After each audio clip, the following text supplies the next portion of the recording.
supposed to be able to hear anything? I was just going to say the same thing. Can hear you now.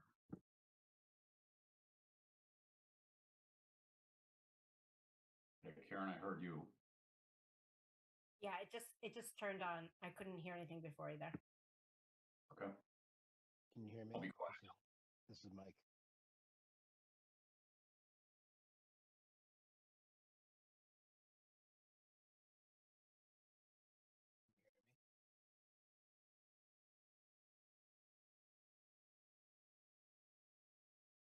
Test 1, 2. Can you hear me?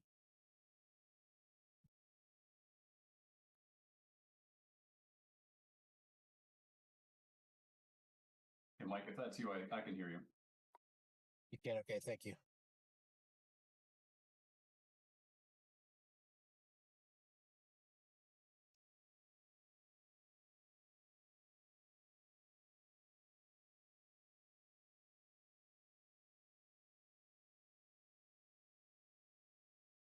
I kept checking my mic settings because nobody was saying anything.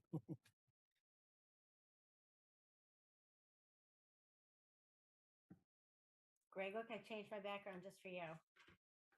Now, Karen, the question is that your photo or is that something you grabbed from somewhere? It is my photo. This is my kid quite a few years ago in the background. But I was like, I need ocean because Greg's got some ocean. So Where was that? Most likely off of Nahant. Okay.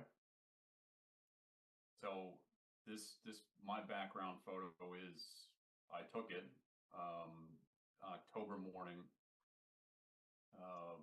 This is Marblehead in the background. This is Salem Sound. Oh yeah, nice. Okay. So that's Misery Islands back here in the distance. Yeah, yeah. Our first boat was actually off of Mute, so we should be the good. harbor. Can we hear them? I don't think. Can somebody talk, Karen, can you talk for a minute so we can see if we can hear you? Turn up the volume. Yeah, we're on the bottom. Can I'm just gonna go. Oh yeah, it's on the computer there because it's off. So. you hear me now? Yeah, right there. I think I'm going backwards, so I'm just. I can hear you. Okay. Yeah, I can hear. Sorry, yeah, thanks. Yeah, I was baffled. He said that. Now I feel bad that I don't have an ocean background. There we go. We can hear you loud and clear now. Perfect. All right. Great. Thank you. Hi, everyone. Yeah. Hello. So we'll start. I'd like to call the May 9th. Matt, we are recording. Jackie, we recording? When I signed in, Says and yes. it was recording. Top Yeah, left. it says we're recording, right? Great. I'd like to call the May 9th Killam School Building Committee to order, and we will do a roll call vote. Karen? Here. John? I'm here. Kirk? Here. Sarah's coming late. Ed is not coming. Greg? Here. Pat? Here. And Nancy? Here. Great. And we have a bunch of people in here and we have a bunch of people online. So thanks for coming, everyone. I'll quickly review the agenda. We'll open it up to public comment. It doesn't look like we have anybody from the public here. Liaison reports. We're going to talk about any more feedback from the PDP report. And then we'll have a vote to approve it.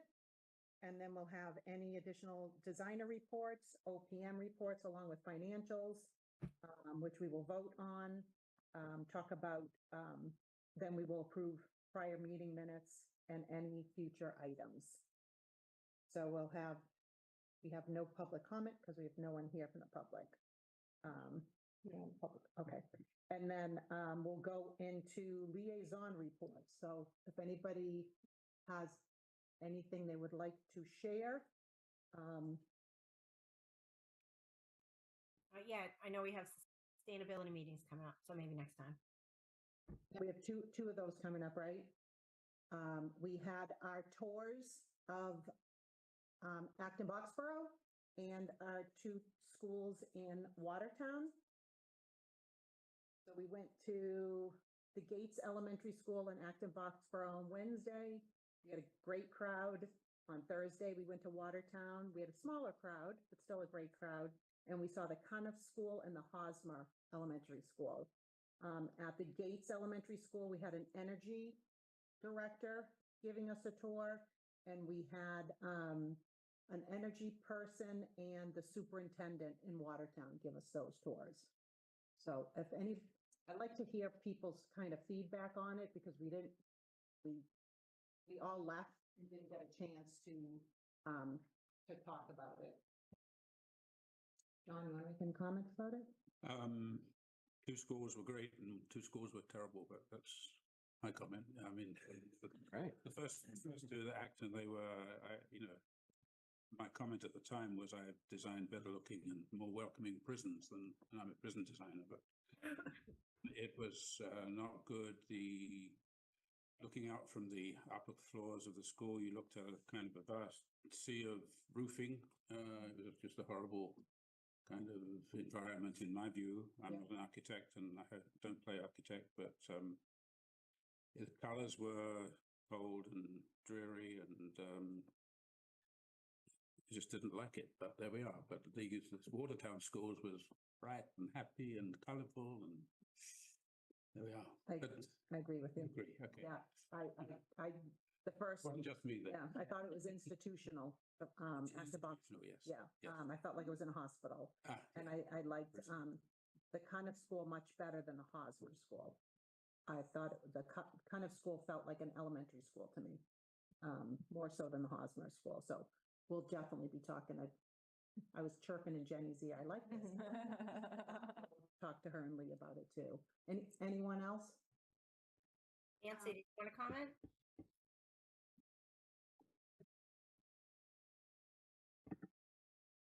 Did we lose Nancy?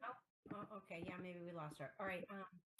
Yeah, I don't disagree with John's comments, although I don't know anything about designing prisons. And I think the Acton Boxborough School was so much larger than the other two schools, and it did sort of feel like they didn't quite get there as part of the welcoming.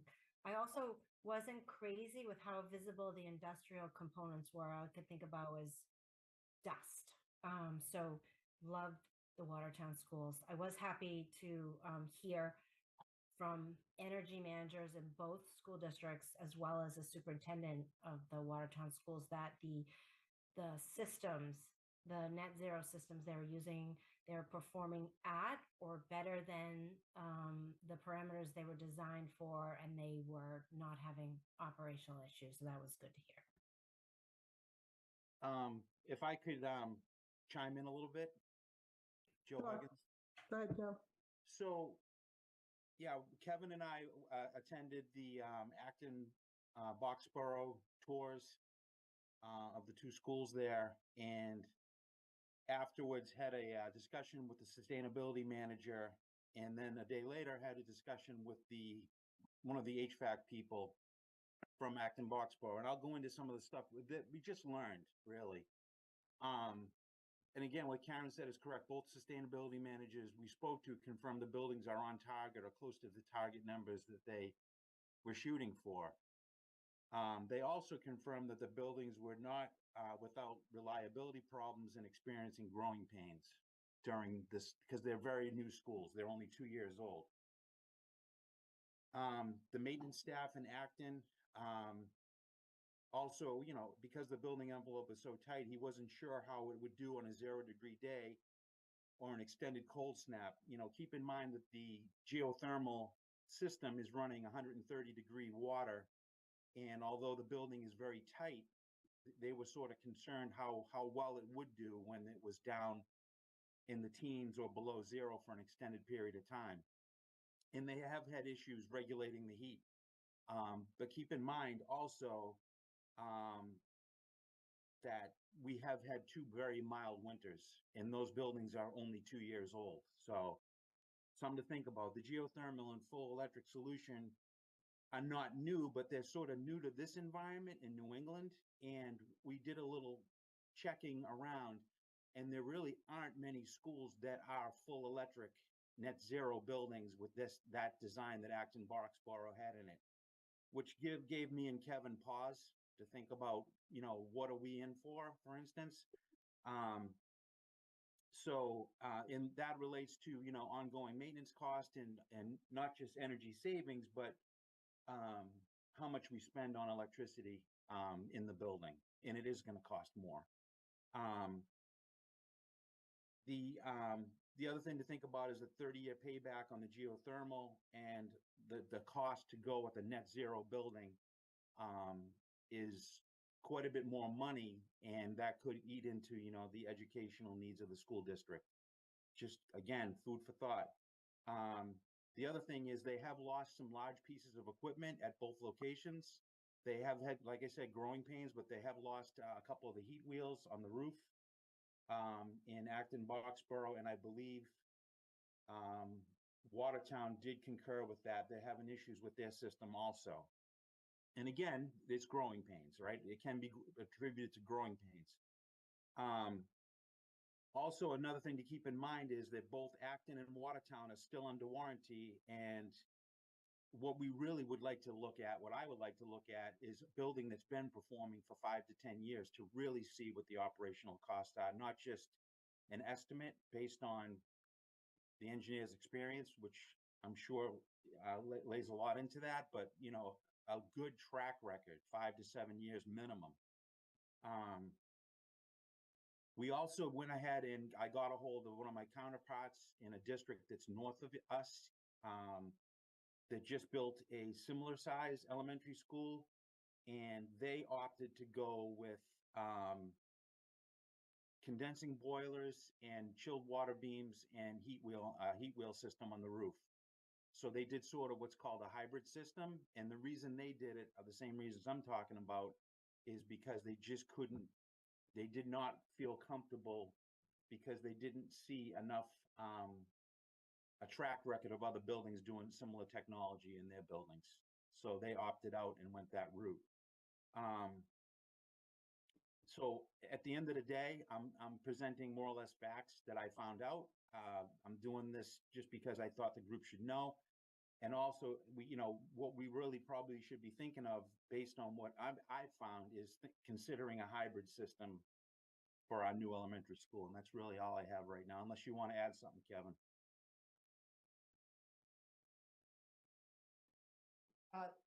May I comment? Yep. Yeah. Thanks, Joe. This all really helpful feedback and additional legwork that you've done talking to some facilities folks. Really appreciate that. I will talk to my team and see if we can find a school, or if not a school, then another similar type project, institutional, maybe a college, university, with a longer track record, 5 to 10 year track record with geothermal. So we can continue to do more due diligence on that system. And is it, to clarify, is it the geothermal system specifically that you have the most concerns about, or other systems as well? Anything all electric? I think all electric is one, because of the resilience of the systems. You know, it's not that we're not willing to, you know, go with something that's state of the art, cutting edge or anything like that. But when I look at like how resilient a piece of rooftop equipment is that's sitting out in the weather, that's providing you with heat and ventilation, it doesn't hold up to a test of time. And I've talked to several people, and we experience it now. We've been replacing units that are less than 12 years old on our buildings. And so that's one concern. The other concern is a lot of these systems, the way they're designed, don't limit the amount of control that we actually would have over the building. And a lot of it has to do with occupancy sensors that control lighting and that also control the energy management system. Kevin and I will go through and do what's called a morning warm-up.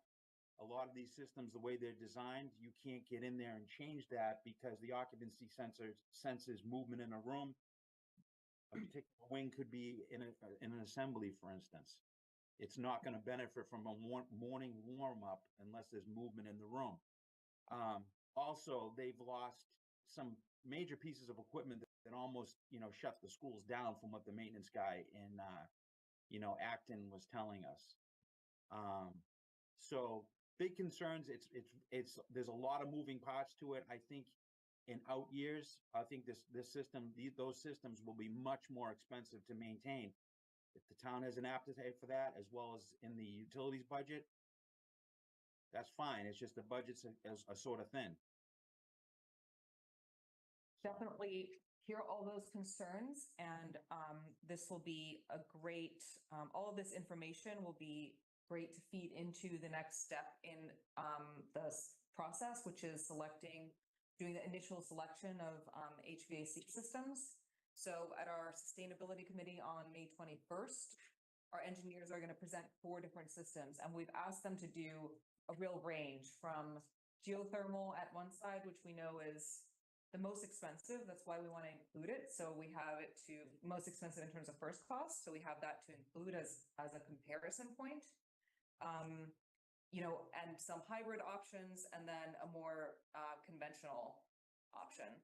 So we'll have all of those to discuss and be able to bring in more of these data points. So thank you. See, Mike has a hand up. You can see it from here. He's got the little. Mike, go ahead, Mike. Yes, so I was going to suggest the same thing Jenny did, that there may not be a lot of schools that have that 5 to 10 year period, but maybe there are other type of buildings that are HVAC engineers have some experience with. I would say the other thing to keep in mind for everybody is that we did have a couple of initial school visits, and we really focused on the educational side, and those buildings weren't necessarily as green as the last 2 groups that we saw. And it might be worthwhile to consider going out and seeing some other buildings with other type systems and ask those folks if they have the same issue. I have Joe's concerns too. I understand where he's coming from, but I'll tell you, my cousin has an old fridge in his basement for beer, and it's still got like the locking handle, and that thing's never going to die. And he's gone through 3 fridges upstairs in his kitchen, since he replaced that one, and it just in general things don't seem to last like they used to. So I'd be interested to see, Joe, you mentioned you talked with somebody else who has condensing boilers. Are they having similar type issues, things like that? It's important for us to get you guys as much information so that you can make these decisions. The other thing I'd like to just let everybody understand is that we're not looking to ask anybody to make these decisions today or tomorrow or next week. These are, we might start broaching these in the fall, maybe, somewhere in that range, maybe even a little bit later. So we're going to have a lot of time to get everybody all the information you need so you can make an informed decision. And in general, whether it's HVAC, whether it's flooring, whether it's, whatever it is, there's usually a more resilient, more expensive version, and there's usually a less resilient, less expensive version. And typically the designers probably don't end up on either extreme. They find something in the middle that's more cost effective and better resiliently. It might not be the absolute best resilience, but it's that bang for the buck. It's looking at that cost analysis. And so we will take a deep dive down the line on not only construction costs, but also operational costs, maintenance costs, things of that nature. And we'll make sure that we get you all the information you need so that you're comfortable with that you have, concrete information, not just estimates, and that we're really, at that point where we need to make those decisions, we'll make sure that we have that information for you. So, with that understanding, I think the other thing I would like to say, kind of maybe jumping back to what John and Carla had first said, I think, my impression, architectural wise, and I'm an engineer at heart. I'm not necessarily a colors and design type person, but to me, the Acton schools and even the Hosmer felt a little older. And I think the kind of felt more like an elementary school. Like, I think, if I was in Acton, if you had told me that was a high school, just the general feel of it, it felt more like that. That's what I kind of felt like.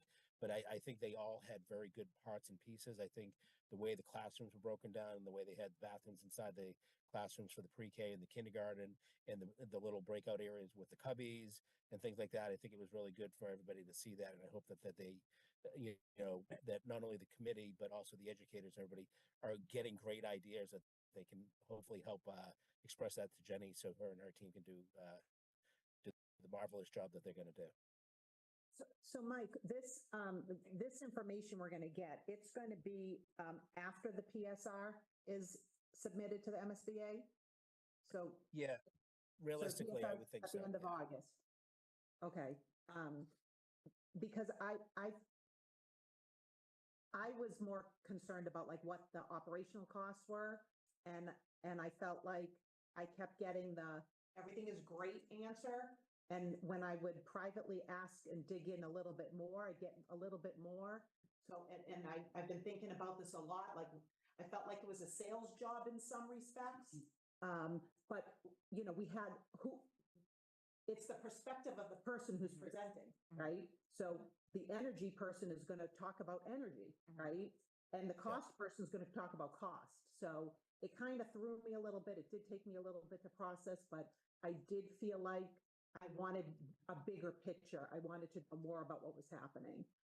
Yeah. One of the things, the other thing that Jenny and I were just talking about yesterday, Jenny, Suzanne, and I, is the incentives and what are we actually going to be potentially eligible or not eligible if that building doesn't have gas in it, at least say for a generator, say, is it going to be eligible for mass saves, for example? You know, so that's an important question. So we're going to try and get the utility company to give us an answer on that in writing. I don't think that we're going to call them and they're going to give it to us, you know, oh yeah, let me send that right over. I think it's probably going to have to go up the chain of command there and back down. And that's an important part of this, is the cost overall and what those incentives are, because that certainly helps offset the initial construction values on some of these more greener systems, which would typically have higher upfront costs. So I think all of that's important. I think when we do get into that, Jenny and her team of engineers, we had a couple of them on the tours with us already. They're going to be able to speak very highly. I'll say at a higher level than I can about the details and about the, you know, the parts and pieces. The other thing we do is Colliers has an actual commissioning division, which does commissioning work on a lot of projects. So we can actually have some of those folks come in. You may remember Sarah was actually on our interview team. She can come in and she can speak to her experience and going with some of our private clients where she might be doing extended commissioning and extended reviews and see what kind of history they have and, you know, with maintenance and operation and things of that nature. Okay, Greg? Yeah, I was just going to make just a sort of a general comment. Joe makes some great points, some salient points that we'll have to unpack as we go. I think there's a number of, call it, competing interests that the engineers will be interested in hearing how the engineers plan to address. So a couple perspectives Joe highlights is that, you know, in a lot of instances, a lot of institutional work that I've done, clients are conscientious of first cost with very little consideration for long-term operating costs. Penny wise and pound foolish. So it's an interesting point Joe brings up, and seeing proof that sustainable technology has a lower operating cost, I think, will be critical to the decision making. One other observation is the convolution of controls and how the building automation handles various aspects. And I have seen this and struggled with this myself in a recent project.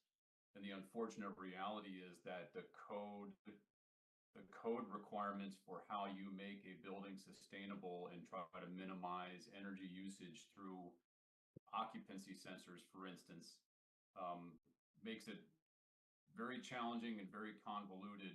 And there are ways to do it, but it's almost a default for design engineers to rely on those types of things it kind of covers the most bases in terms of how to allow the building to operate itself without a lot of human intervention, which is a little contrary to the way that Joe and Kevin operate the buildings, and also doesn't give you a lot of flexibility for circumstances outside of what either a normal occupied mode or a normal unoccupied mode are.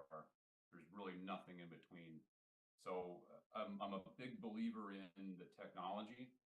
I'm a big believer in ground source heat pumps and the direction that the industry is going. I think for it to make sense for us, there needs to be a lot of due diligence, care, and concern exercised in design, selection, specifying the equipment, because there are good ways to do it. We just have to be insistent upon it and do our due diligence. Thank you, Greg. I keep going back to, this is a elementary school, and if these kids and staff are in there and it's too hot for them, that just makes me nervous to think that, the building isn't going to be cooled down enough, or it's not going to be warm enough in the morning. That's, first and foremost, is an elementary school. Anybody else? I just want to add in, so, Joe, I'm actually surprised to hear some of these comments, and I know you weren't able to make it to the Watertown schools. But I also recognize your point that these are new schools and you're going to be ironing out some things, while they're under warranty. And I understand that you have to be the person responsible for that. So I can appreciate that. I just want to be careful that this group doesn't badmouth sustainable building technologies ahead of this very careful decision process we're going to make, because I've already heard some comments, and it's not going to be helpful to the process. And I know we're going to put a lot of thought and due diligence in this. And Joe's point about our last 2 winters were kind of warm, and he's right. And that might be the way it is. But I will say, so in the Acton Boxborough schools, they did install an electric boiler as a backup. So it's not electric school, but they still got like a boiler. And they said they haven't even had to turn it on. And the other thing that I took away from, I think it was repeated in both school districts, but I definitely heard it from the energy manager in Watertown, was that what they like about the system is that the envelopes are so tight that even if they were to lose power from National Grid, they are counting on the building being a consistent and usable temperature for 48 hours, which is a time. So anyway, I think we heard both.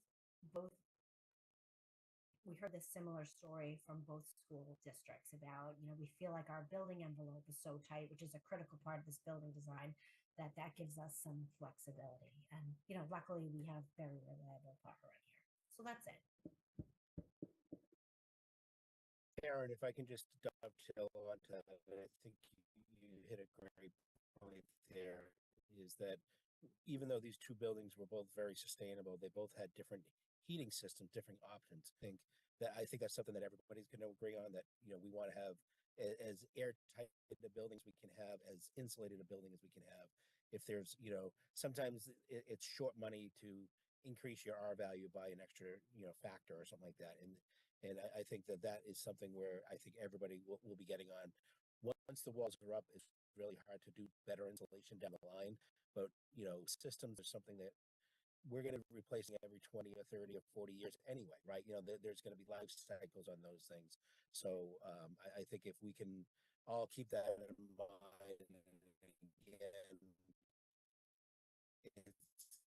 this is a very important part of the discussion, sustainability. And it did take kind of front and center on a lot of these discussions, but we were looking at the schools too, right? So I think let's keep that in mind. Let's also keep in mind that, whatever we can do to make these envelopes as tight as they can, to your point, you can shut down the power and not feed anything into these buildings, and they can last for quite a long time. Now you put a small generator in there to give some supplemental heating or cooling. You might not be able to operate the building like as with kids in the building, but you're not going to be worrying about a period of time, basically. Well, if I could just mention, I think that the conversation is awesome. I think this type of feedback is great. I know there's probably a lot of other building committees that would just sort of roll through with, someone recommended this, don't question it, don't ask questions. A couple meetings ago, I think Lee mentioned that we had a little bit of a he was getting different feedback on like an electric building. My comment on the original the charter was that I didn't think an electric building was a good goal. I didn't think it was the right or wrong thing. I didn't think it was a good goal, because I think, the goal should be to build sustainably and responsibly and go through a process. And absolutely, I don't think there's any bad mouthing about anything. I think it's excellent that we're having these conversations, and it's just a lot of good debate. So I think it's great. I only went to the Acton Boxborough school. I didn't make it to the Watertown schools. I kind of had some. I didn't certainly did not have the same impression as John Coote, but I did have some of the on the architectural end. I did have some of that vibe from that school. But a couple other things, Carla. Couple things on the envelope. The envelope is going to be tight. No matter what heating system we use, it's going to be a super tight envelope. It's the way things are built now, and that's going to be a great asset to the building. And whatever heating system we end up with, the kids aren't going to be freezing, and the kids aren't going to be too hot. The system is going to work. I guarantee that. The other thing I guarantee is that there's 10% of the people that go in that building are going to complain about the HVAC. Regardless of what temperature we make it, regardless of what control system it has, 10% of the people in that building are either going to be too cold or too hot. That's just that's the reality of a building anywhere. But I think it's great conversation to ask questions and challenge what we're thinking, to make sure that everyone at LBA and Colliers are thinking really hard about this, so we get the best product we can for the town. Thanks. And you brought up the charter, and I was actually looking through the charter and the sustainability goals, and this conversation is right on target with both of them, right? We're looking into all these systems and seeing what's most compatible for our school and for our town. So thank you everyone for the conversation. Okay. LBA, you have the floor. Yes. I should say, thank you for the submission. What a huge job, a huge undertaking. It's been all the work that everybody has participated in over the past how many months in this one document. So it was actually really nice to see it all in one place and laid out. So thank you very much. Thank you very much, Carla. It was quite a beast. I forgot what the page count was, but yeah, it was a beast. That's without the appendix. Okay, so quick rundown of what we have completed. We talked about the SBC site visits, the PDP draft. Included in that PDP draft was also the educational program, which Tom and his team have put a huge amount of effort into. And I know that that Ed in particular gave that a close read and had some questions, which is always actually gratifying. I know when you've put a lot of work into something that someone actually reads it. We've also completed the geotechnical investigation. The field work is done. The final report is expected tomorrow. And I'm going to give you a little preliminary summary of the findings. And we've completed the preliminary, the PDP cost estimate that was included in the PDP report. On our schedule, we are this fancy star here means that we're voting today on this acceptance of the PDP report, which will be submitted on the 20th. Then we're going to start the PSR phase, and the MSBA is going to take an ungodly amount of time to review this document. So they're going to be reviewing, and then there's going to be a district response period. So that according to our schedule, and the MSBA doesn't commit to how long their review period is going to be, so it could be shorter. And I was like, they said, well, we don't think it would be more than 8 weeks. So this is not set in stone, but we think by the end of July, we'll have that PDP acceptance, but then we'll actually be submitting the PSR at the end of August. So we'll be working on both these tracks at the same time, both reviewing and responding to the comments on the PDP, as well as moving ahead to the PSR. And what the PSR is at the end of the PSR, we'll have a preferred option. So the whole time between now and PSR is we currently have 10 options. So our job from between now and August is to get that down to one option. And we will take you through that. Okay, so the geotechnical investigation, they did the field work on April 19th and 22nd. They did 8 borings. Oh, you can see my little thing here. This is the map of where they did the borings. Oh, that's on the other side. So the one finding that was not great, but not necessarily unexpected, is that they did find fill and buried organic soils at depths between 2 feet and 8 feet. And what that means is that soil is not suitable for structural fill, so we can't have any of it underneath the building footprint. So it will need to be removed from anywhere where the building is going to be and replaced with structural fill. And that cost has been incorporated into this first cost estimate. The groundwater was at 6 feet below grade, so that's be good in terms of, we'll have to have some dewatering during construction, but we won't need to be concerned about a lot of groundwater incursion. And the preliminary foundation recommendation is a shallow foundation, which is good because that's the least expensive option. Questions about the geotechnical before I move on? What was the deepest borehole? What was it? 23. They didn't go down deep to check suitability of geothermal. They didn't go. They did not. They did not. Yeah. That was, Yeah, just if this is Lee, I don't know if you can hear me. As we said on one of those site visits, we should probably at some point, especially if we're considering geothermal, we can do a geothermal test well, but it costs a certain amount of money, 30,000 or more, you know, around there.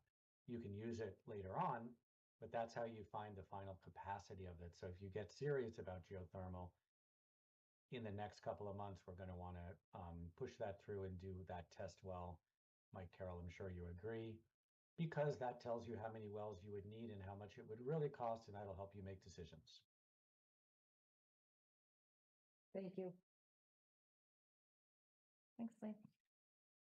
I have here basically the table of contents of the PDP report. Would it be a good use of our time to go through just to kind of review what is in the report? Okay. I wasn't sure if it was like, oh, we've all read it already, but so we have an introduction, basically, yeah, it's an introduction as the project directory and this project schedule, the educational program, which is the piece that Tom and his team wrote. Section 3 is the initial space summary. So that's those space summary templates. That's the list of every space in the proposed project. And that also we include the existing floor plans. Then section 4 is the evaluation of existing conditions, which we reviewed a couple of meetings ago. So that includes property development restrictions like wetlands, code analysis, the existing building analysis, structural building systems, technology, site, the landscape, the traffic, the geotechnical, the environmental, the hazardous materials, right? All this, you know, analysis of what are the existing conditions. Then section 5 is about site development. So we provide the site plans and the narrative that basically describes what each of these 10, or I guess the site plan options are 6 site plan options. Then the preliminary evaluation of alternatives. I have a few more slides to talk a bit more about that, but we've proposed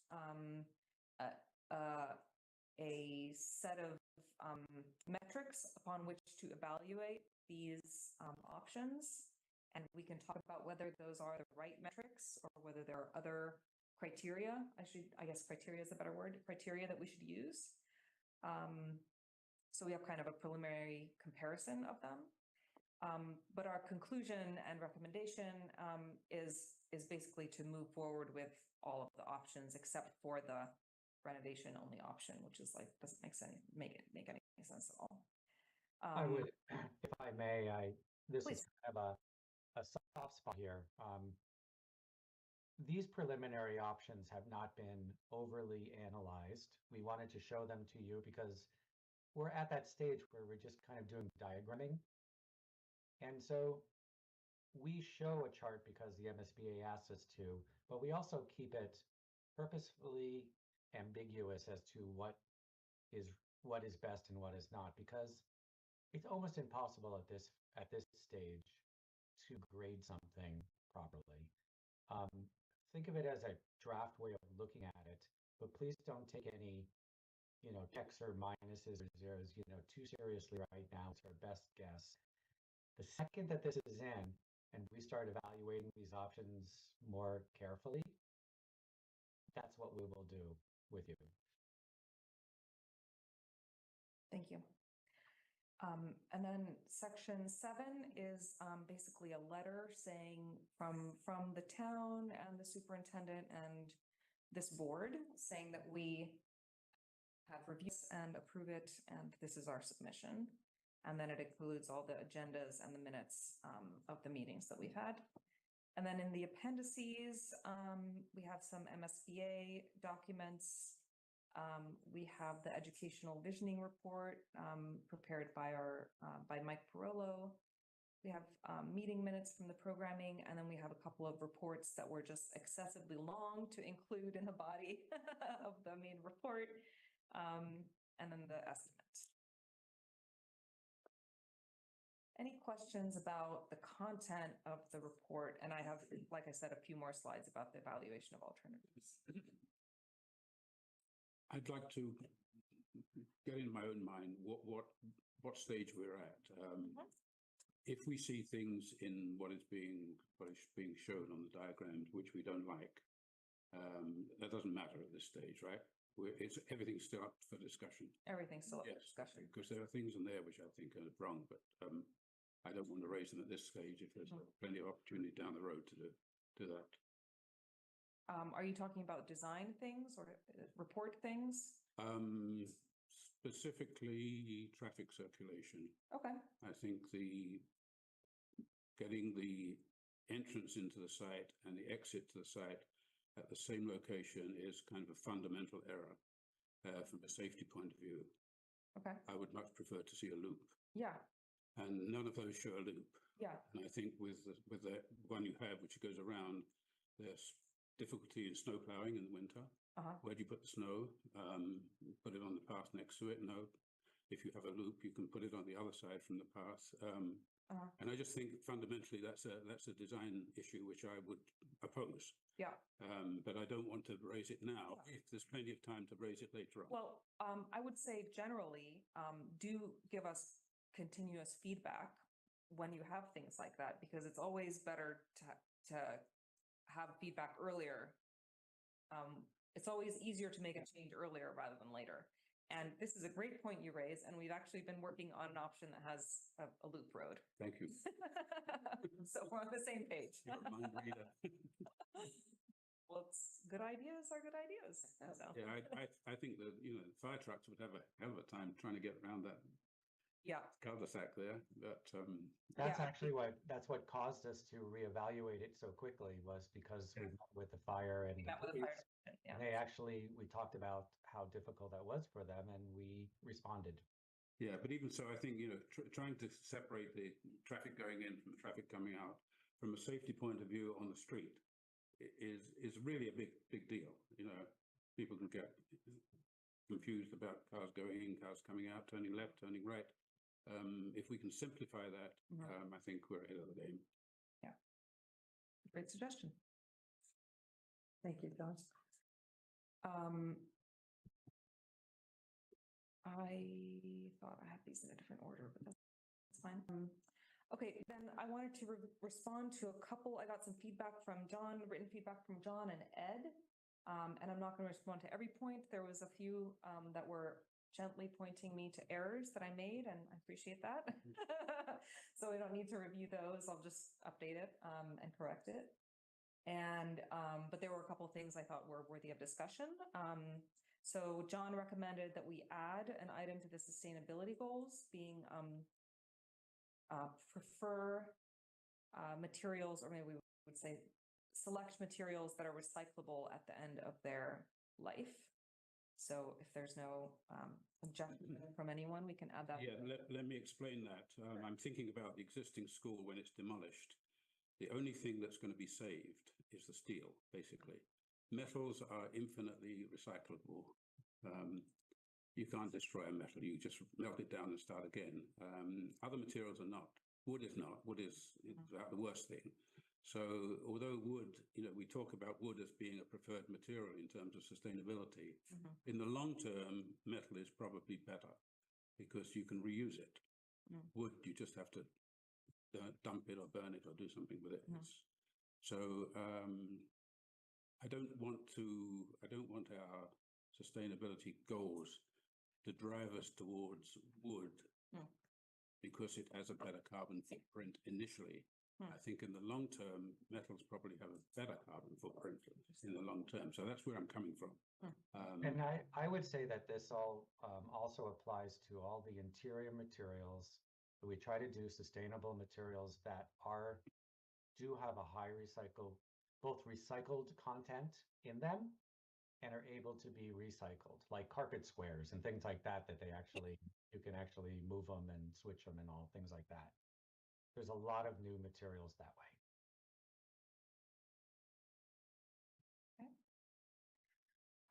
Another great comment was whether the geothermal system is actually viable because of the limited land area, and where would we locate those wells so that the system would be ready to run on day one when the school opens, which of course it would have to be.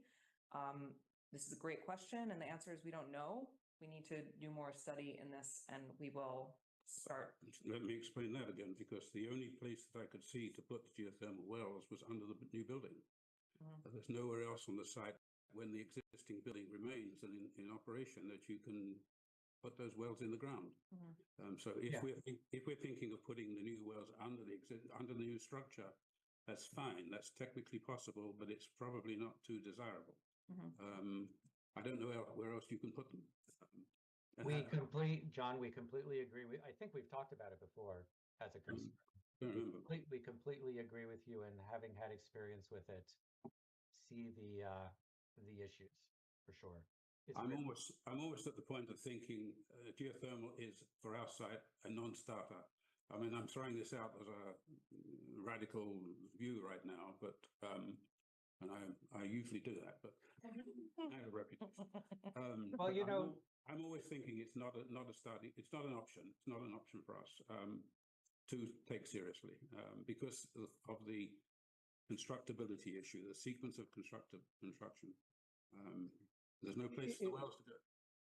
If I can, John, that was where I was going to suggest to, just not to get into a deep discussion on this, but where the wells are going to end up in the final is actually the easier question. How are we going to build it with the kids on the site? And if we are going to consider that, then one of the considerations might be, do we have a way to move the kids off the site, take that old building down, and actually do those wells? So that's certainly part of the discussion. That's part of the process of evaluation of the systems and of the options. And I think that would be a serious part of that option, would be figuring that part of it out. So just in openness, I have been calling places to just check this out. I hesitant to put it out there in the public, which it is now, but it's just something, it's part of the process. It's a part of us being diligent to see if we can move the students. So I'm kind of going through that process now and calling different places. So I'll let you know if we have something to share, or if it's going to be, if it could be an option. Just having all of the information to be able to make better decisions is the goal.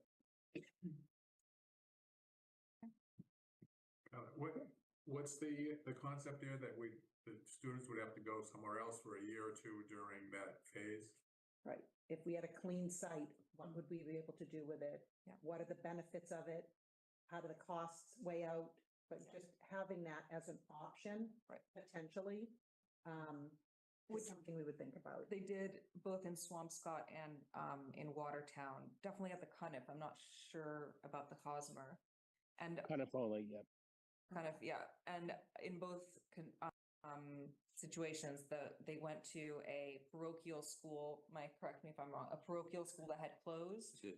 Yeah. That's correct. And Watertown actually did it with the Lowell School as well. That was their third school that we didn't visit because that was a renovation project. But they did it. Two of their three schools, they moved the students out. How long did they have to do that? Is it 2 years, Mike? So at a high level, again, we have to kind of figure this out. But the thought here would be if we move the students out, we could, right now, our round numbers that we're talking about is a 24-month construction of the new building, and then about a 12-month removal of the old building and finishing the fields and the parking lots and everything like that. If we were to able to be moving the students out on day one, you can start the demo at the same time as you're starting the construction. So you're basically cutting that 12 months off. Now, the other thing that we will want to start thinking about is could we potentially do some early packages on switchgear, things of that nature?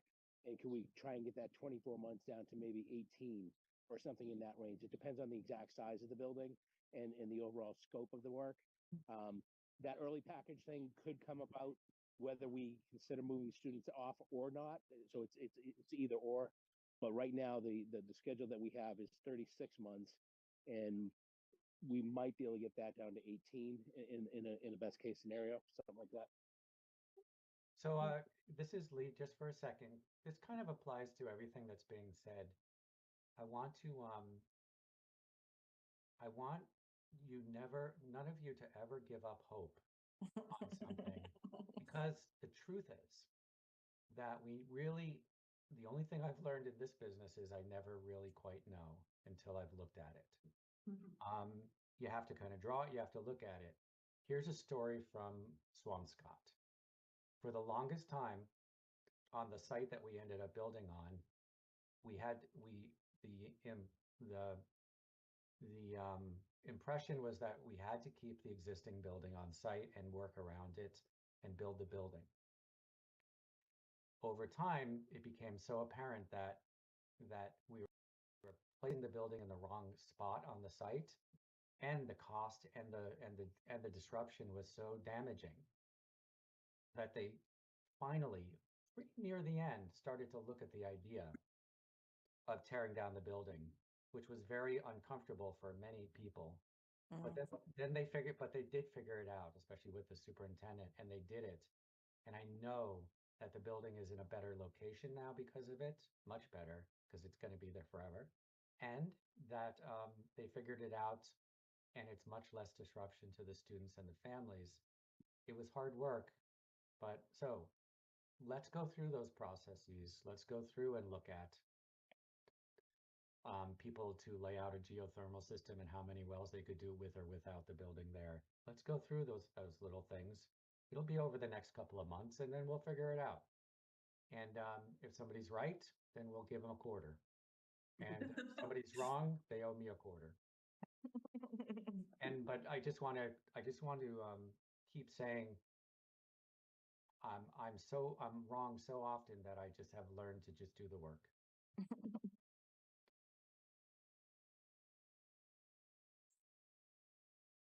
Okay.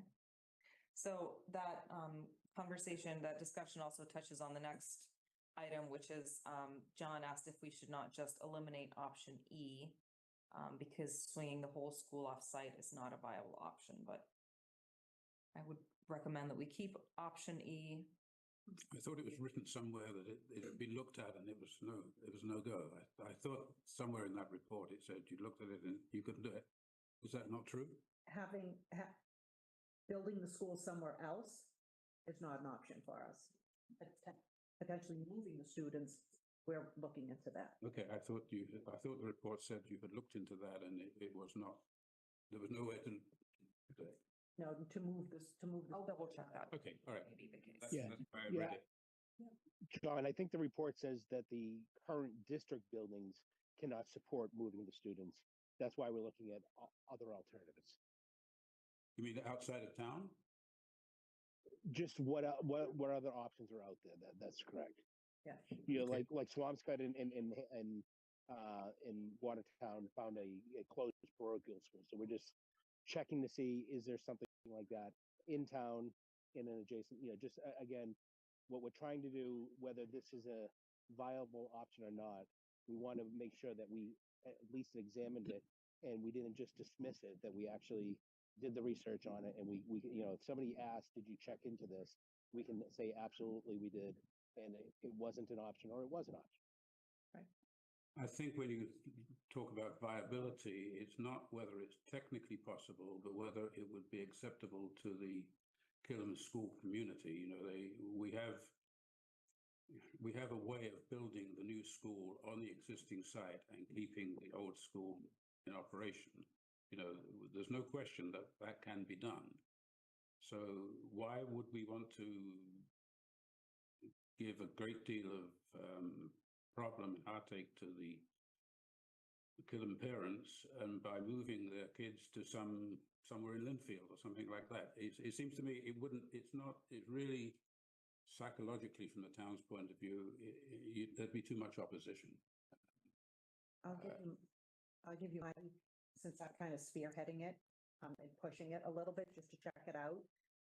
My thought is you want to see if you were able to, we certainly wouldn't move the kids to Linfield, right? If there was a place in town or in a neighboring town, some place that was close by. Well, Linfield's a neighboring town, okay. Yeah, very close, right? The closest town to Killam. North Reading, right? Is close. I don't think so, but okay, doesn't matter. So, close. So let's see if we have a site, first of all. How much would it cost to outfit it and get it ready? What would we save on construction costs? How much time would, if we could have the kids in a location for 1 year rather than a 3-year construction cycle or, 2.5-year construction cycle, the neighbors would be happy because we wouldn't have all that confusion in the area. The parents wouldn't have to have that extra bit of time to get on and off the sites with all the changes in the communication. The kids could be in a better building than the one they're in now, possibly with a better vent system, with a nicer space for a year, rather than be in a new school that much sooner. And even with our landscaping piece of it, we could do the site work quicker. The landscaping piece of it, we would be planting plants at a better time than if we kept the kids on site and the building on site. So, but we don't know because we have to check it out, see what it costs, and see what the benefits are to it. So, but surely it would be much more than a year. I don't see how you can think of it as a year. Potentially 12 to 15 months for the kids to be off site. What was what Mike and I talked about. I'm very skeptical about that. That's why. Well, if you started 18 months, John, and you started it right as the kids got out, two summers worth is 6 months of that 8 months or 18 months. So I think that's where Carla's looking at. Is it a year? Is it 12? 13 months? But it's that would be the best case scenario.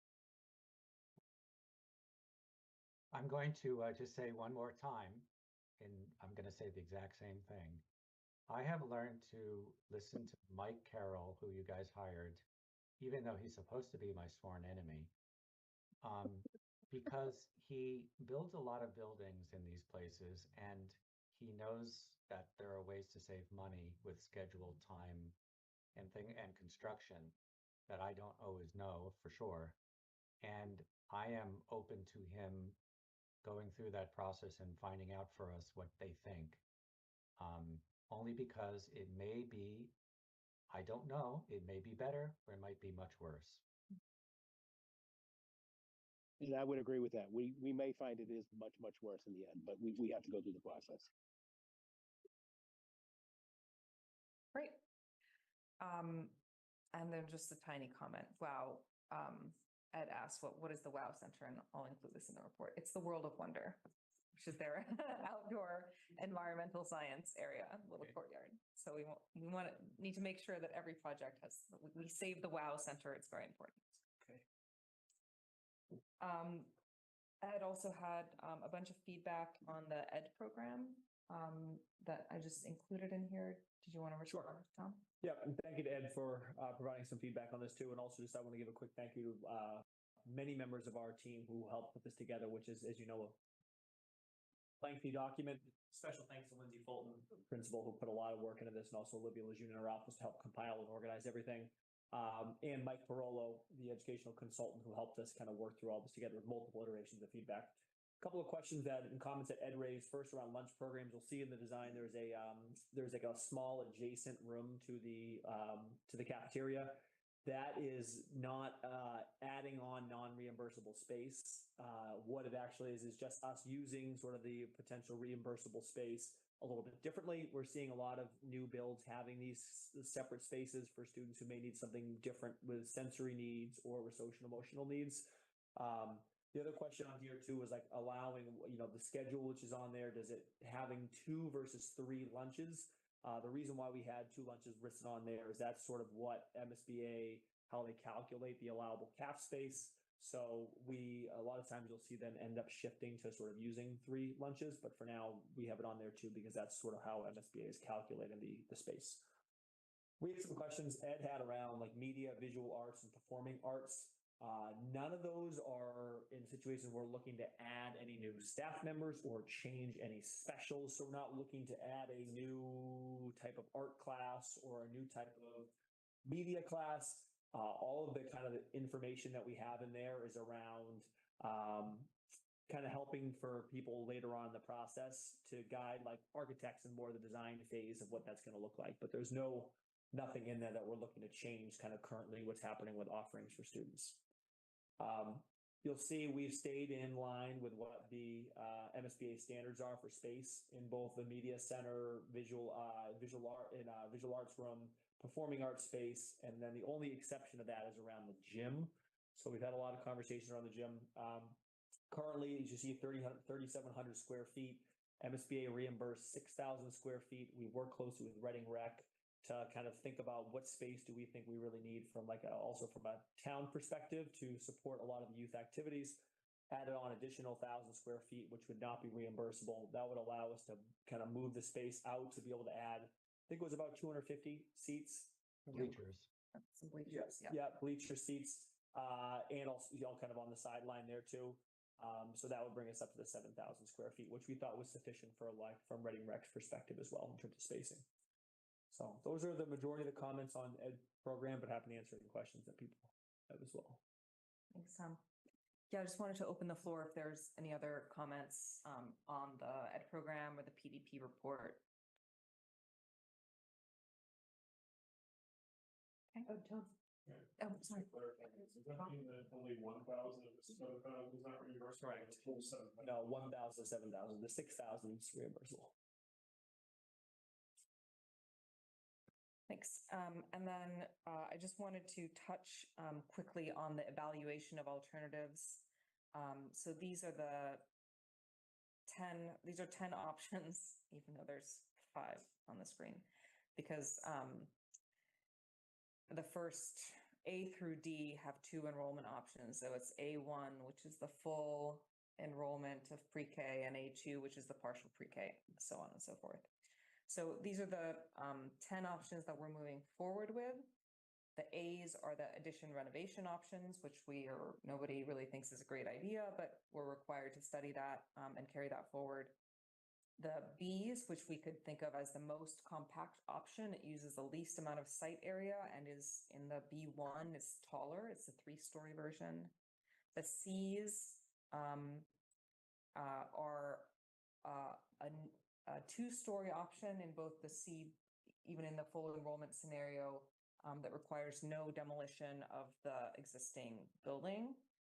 And then the D's are our attempt to have a thinner floor plate so that more areas have better natural light, but that does require demolition of a wing of the existing building to achieve that. And then the E was the reason we included E was to study and understand what would we do if there were no building on the site? What would be kind of the optimal configuration? And we think it's very similar to D. And if the result of this research and study that we're doing is that there is no, swing space is not a good idea, then we'll eliminate option E and see if there's any ideas from that we can or should incorporate into option D. So those One- are the, So yeah, one, go ahead. thank you. One interesting thing I just want to bring up, just a kind of push-pull sort of idea, is that you just visited 2 or 3 elementary schools, and every single one of them was 3 stories. Now you could argue, hey, one was in suburbia but away from the street. One of them was, and the other 2 were in the city, but they were all 3 stories as opposed to 2 stories. So you see that it's possible. And I just wanted to bring that up in terms of when you start to see other examples, how it may change your mind or it may not change your mind. We're open to any of it. Thanks, Lee. And then this is our preliminary criteria and scoring. So we selected these criteria from the project charter and the project goals that we developed at the beginning of the process. But also we tried to select criteria that would actually reveal a difference between the options. So I think we have 1 or 2 on here that there's no difference. So you could say, well, what's the point of having that criteria? And when I go through them, I'll explain why we included it. So the criteria are built around the student, meaning as a general concept, just putting education first, right, in the design of the project. So one criteria we have is the success of the classroom neighborhoods, whether they are clear and separate, and ideally don't require walking through other classroom neighborhoods to get to a classroom neighborhood. That would kind of be our ideal idea of a classroom neighborhood. How successful is that? And then the rating on here is a minus, is a not so good. The 0 or the O is kind of a neutral. It's like check, achieving it, and the plus is, extra points, A+. I think there needs to be a key on it. I think you're right. Jenny, I'm sorry. Yes. Did you say there were 10 models or? Yes. There's 9. 5, 6, 7, 8, 9. 9. Previous slide. Sure. Yeah. Because we never did a double for E. Yeah. Because the only difference between it and D is hey, did you tear down the whole building? Right. So the extent. Yeah. I'm sorry. The extensive demo. This is a 2-story building. It's a 2-story building. Is the extensive demo option? Thanks. So the next option under built around the student, or the next criterion, is educational spaces. And that's just how successful are the educational spaces in terms of daylight and in terms of adjacencies. Community centered, what is the cost and cost value balance? We know that cost is very important for the community. How appropriate is the building for the neighborhood context? Probably a 2-story building and one that has a massing that is that appears smaller and more contextual would be more contextual. What is the quality of outdoor space? Do we have the size and adjacencies of fields and playgrounds that we want to get? What is the potential for energy efficiency? Now, this has so much to do with the design of the envelope and the building system. So you could kind of say at this level, they all have a pretty equal opportunity to be equally energy efficient. And is there a difference in terms of ease of maintenance and life cycle cost? On safety and health, what is the traffic and access? Do we have enough? What is the amount of parking, the ease of access, sufficient fire lanes and widths of bus lanes and service and things like that? Is the building safe and secure? That's one I felt like we should include because it was very important, even though I think there's no difference between the options on that. But I just want to include it as a criterion because I do think it's important. And then how much phasing and disruption will a particular option incur? And then on a sense of belonging, how warm and welcoming is the building? That has a lot to do with the sequence of arrival and also whether it's 2 stories or 3 stories. We think the feedback we've gotten is that a 2-story option would be seen as a warmer and more welcoming building. And then scale and character. Does it feel like an elementary school? And that also has to do with the number of stories. I just have a question. Yes. A1 and A2 seem to be hitting a lot of negatives, specifically A1. Mhm. Could you just go back and I just need to visualize it. Yeah, that's the addition renovation option. Gotcha. That makes sense. Thank you very much. Why does E1 get a 0 for scale and character? Shouldn't it be a plus as well? It's neutral. Neutral. Why does E get a neutral? Isn't that like deluxe design? I think you're right. I think that's correct. I think it I should. I agree with that. It should be the exact same as D because it is the same as D. Correct. But I will also say Thank you, once again that please, for me. these are the, let's think of this as a draft for the criteria and a draft of the scoring system. There was a time when Jenny at first had actual numbers and had like ratings and all that.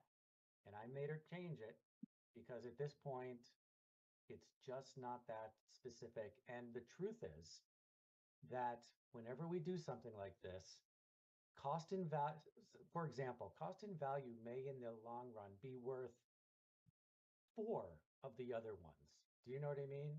Or scale might be worth 2 of the other ones. They're not all exactly equal. And so we can't really just apply if you apply just an arbitrary number to each one, you don't really get what is you. It has to be a little more artful than that. And we will get there together. So we're going to continue to tune this, adjust this, make sure we have the right criteria and the right, that we're ranking them correctly and weighting them correctly, as Lee said. But this is the first pass at that, and any feedback is welcome now or later.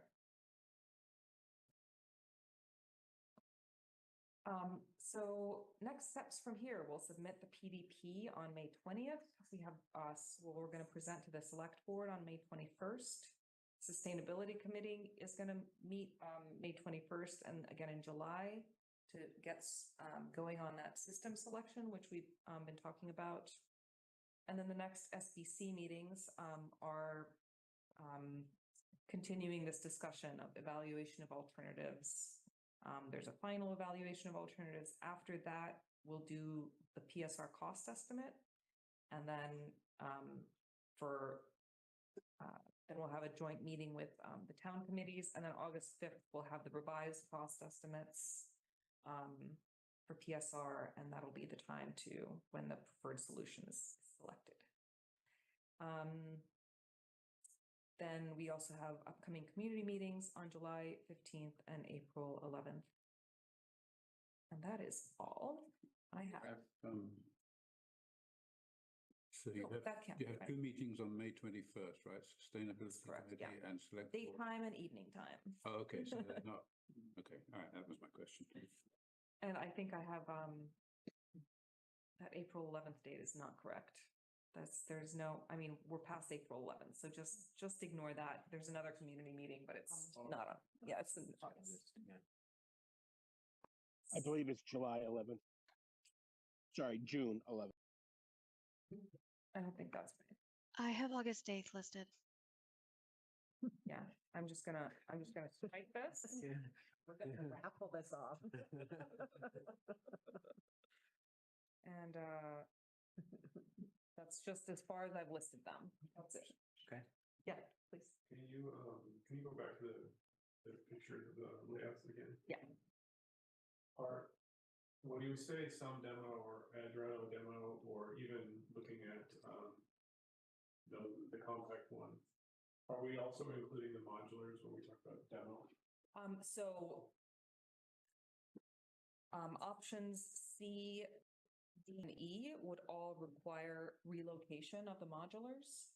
I'm not calling that demo, but we are accounting for that in our cost estimates and our kind of planning. Including all the water and gas hookups and everything that's gonna have to go with that. Yeah. All of them are kind of like you have to, during construction, you have to kind of like move them like that. And yeah, it is in the cost estimate during construction. And then, of course, we get rid of them altogether because they're horrible or they're not good. They're actually some of the best rooms we have in the district. I'm not Well, kidding. I know you're not kidding. Conditioning teachers love them. They're some of the best ones we have in the district. Well, And maybe they're we all could- electric. They're all, oh, and they're all electric. Well, okay, I misspoke. They are beloved and cherished by all. Don't go that far. But I think as well, if and when they're relocated, it's not something we want to just do rushed and potentially damage them, right? Because it may be something we need to move to a different location after the fact or something else along those lines. So let's be cautious of that as that happens if and when that happens. Please. Please come back over them. What was that, Karen? I was gonna say, just please don't back over them. How about that? Okay, You good? turn it back to you. That was Yeah, great. thank you. Honestly, thank you, Lee, Jenny, thank you very much. Yeah, because great. you- Nice presentation. Yep, Excellent it was job. Excellent. Yeah. I've said it before and I'll say it again.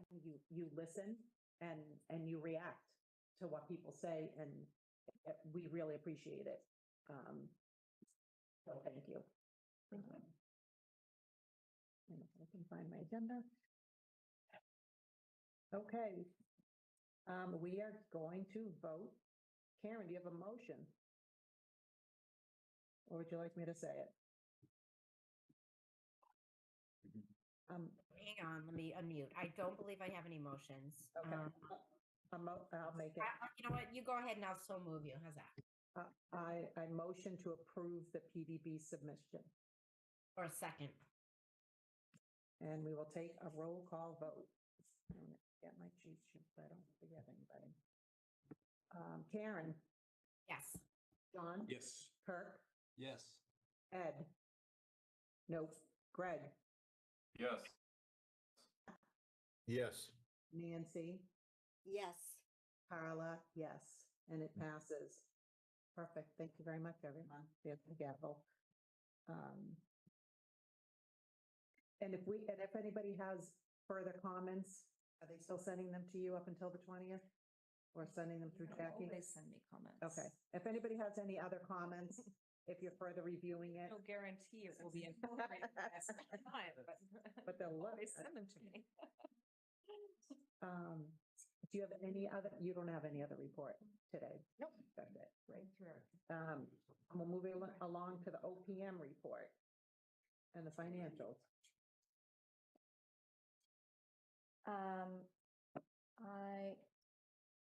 Mike, is he still on? That's fine. I am on, but I can't share. Can you share? Yeah. I cannot. Okay.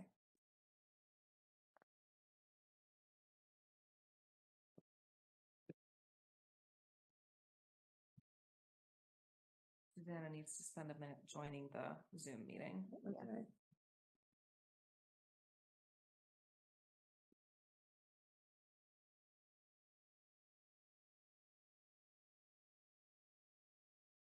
But I can talk about it in the meantime. So there's, Can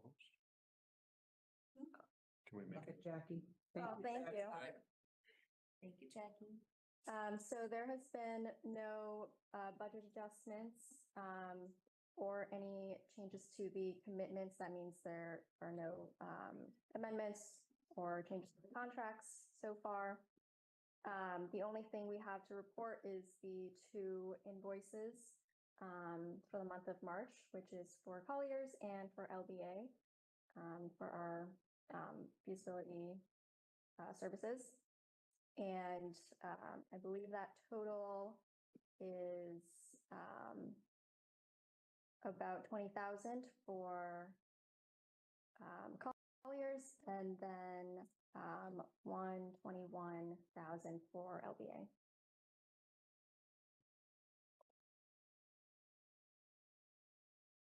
And we are on schedule and slightly under budget. Yeah.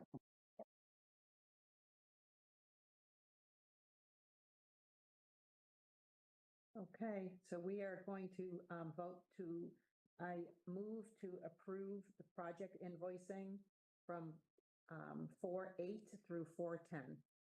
Second. Then by Karen, and we will have a roll call vote. Karen? Yes. John? Yes. Kirk? Yes. Fred? Yes. Pat? Yes. Nancy? Yes. And Carla, yes, and it passes. Thank you, everyone. And we're going to, has everybody had a chance to look at the 4/8 meeting minutes? Mhm. I'll take that as a yes. Vote to approve the April 8th, 2024 meeting minutes. Second.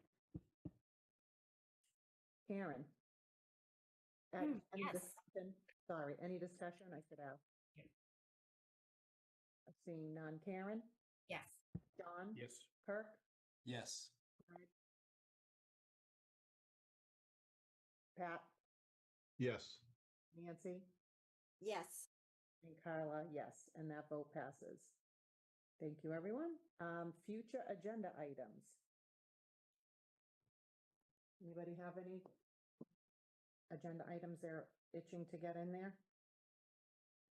Our next meeting, I haven't looked it up quickly. June 2017th. 2017. So you're going to see your calendars populated because we just scheduled out or reevaluated our schedule, and we're in the process of scheduling out all of our meetings through the end of the summer. And then we'll take that in July, we'll take that next chunk. So you'll see your calendars being populated with XLT meetings for those of XLT people, and the SBC meetings. So you'll see those soon. Jackie's going to be doing that. She just kind of kept us all in line, and we got that scheduled. It is June 17th is the next one. June 17th is our next meeting then. And for designers, our agenda will be to continue the evaluation of alternatives and continue that discussion. So just along those lines, there's no public outreach for those evaluations of alternatives. People are just invited to these meetings. So we will have, I think our next community meeting is July 8th. Yeah. Yeah. Okay, that will be part of it. That's right. 15th. Yeah, you're right. It's been every day in July. That's right. So that will be the topic of discussion at that community meeting is evaluating the alternatives. We would like you to be very comfortable with the ones you've sub-chosen and revised before we put them out there for comment. Yeah, and with the criteria and the ratings before we put that out. Great. So that's exciting. We're going to have something to focus on, right? I love that, Jackie. I just have to express how wonderful it is when Jackie puts out these meeting things. They just automatically populate your calendar. Can I ask if we would also have Jackie populate our calendar with the community meetings and also with the 2 sustainability meetings? I know we may not all be attending, but certainly for the community meetings, that could help the team, and it would just help me personally for the sustainability meetings. I think we got the sustainability. Yeah, I've sent us a meeting for the sustainability. Did you not get that, Karen? I don't think it's popular. You know what? I can't even tell you how many emails I get. This is why I'm drowning. And so when Jackie pre-populates it into the calendar, otherwise I am scrolling through like way too many emails. So okay. You probably did, and I'm just asking for a little extra help. All right, we'll help you out. Thank you. Okay, a motion, anybody? Motion to adjourn. Second. Seconded by Pat. Karen? Yes. Jeff, you have to say something? Lee, are you saying goodbye or are you raising your hand to speak? No, I'm saying goodbye. We haven't voted yet. So Before John, before we vote, great job on that, LBA and Colliers. Thank you. Can tell a ton of work went into that. Great job, thank you.